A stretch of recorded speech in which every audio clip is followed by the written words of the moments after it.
أعوذ بالله من الشيطان الرجيم بسم الله الرحمن الرحيم اللهم صل على سيدنا محمد وعلى آله وصحبه وسلم تسليما.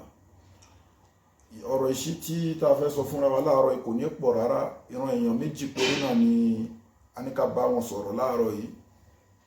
ìran àkọ́kọ́, gbogbo ẹ̀yin ẹ̀dá tó jẹ́ pé tí wọ́n bá pè yín lórí fóònù ẹ wá máa rìkọ́ọ̀dù vọ́ìsì ẹni tó pè yín, àbí káwọn èèyàn míì wà lẹ́gbẹ̀ẹ́ yín ẹ fi fóònù sí spíkà pé ẹ máa gbọ́ nǹkan tó ń sọ.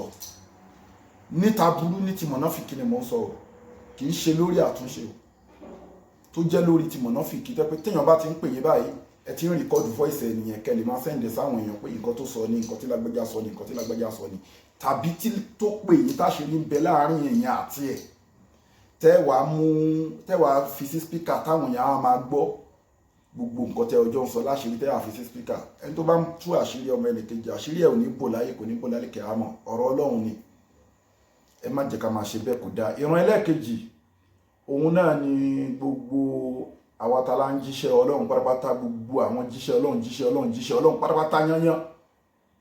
má máa háìdì òdodo. nǹkan t'Ọlọ́run bá sọ, t'Ànábì bá sọ, ó ní kẹ́ sọ fáyé o, sallallahu ta'ala alayhi wa sallam. ẹ má wò pé tẹ bá sòótọ́ yìí á fẹ́ ti jíjẹ mímu yín.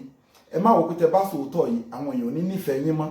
ẹ má wò pé tẹ bá sòótọ́ yìí ẹ dèèyàn yẹpẹrẹ. ẹ sọ nǹkan t'Ọlọ́run sọ, ẹ sọ nǹkan t'Ànábì sọ. gbogbo ẹ̀yin tẹ́ ń jíṣẹ́ Ọlọ́run pátápátá, tẹ́lẹ̀ ń jíṣẹ́ Ọlọ́run, ẹ má háìdì òdodo. nǹkan t'Ọlọ́run bá sọ ẹ sọ fáwọn èèyàn, ẹ sọ fáwọn èèyàn, ẹ má háìdì òdodo. gbogbo àwa táwa ti mọ̀ pa jìn sínú ọ̀fìn, inú àwẹ̀ làwà, inú oṣù Ramadan làwà yìí. ọba aláforíjì lọ́lọ́run ọba, ẹ dákun ẹ torí àná mọ̀ọ́mọ̀ ẹ jẹ́ ká yọwọ́ kúrò nínú ìwà pàlàpàlà méjì. ẹ̀yin tẹ máa ń gbọ́ voice oní voice tẹ́ rìkọ́ọ̀dù ẹ̀ tẹ́ máa sẹ́ǹdẹ̀ sáwọn èèyàn tó jọ́pọ̀rọ̀ àṣírí, àbẹ́yìn tẹ́ fi voice èèyàn sí spíkà pé káyé lè máa gbọ́. ẹ̀ ń tó àṣírí ọmọ ẹnìkejì, àṣírí irú ẹ̀dá bẹ́ẹ̀ ò ní bò. àbáwọn tó ń jíṣẹ́ Ọlọ́run tí wọ́n ń sọ̀rọ̀ Ọlọ́run fáwọn èèyàn tí wọ́n kì í lè sòótọ́, ẹ sòótọ́. nǹkan t'Ọlọ́run bá sọ ẹ sọ, nǹkan t'Ànábì bá sọ ẹ sọ.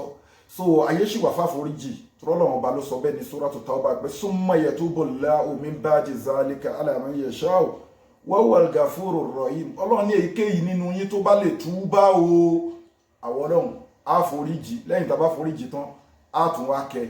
subhana rabbika rabbil izzati amma yasifun wassalamu ala al-mursalin walhamdulillahi rabbil alamin. Ọlọ́run jẹ́ aṣoríire. àmín ya Allah.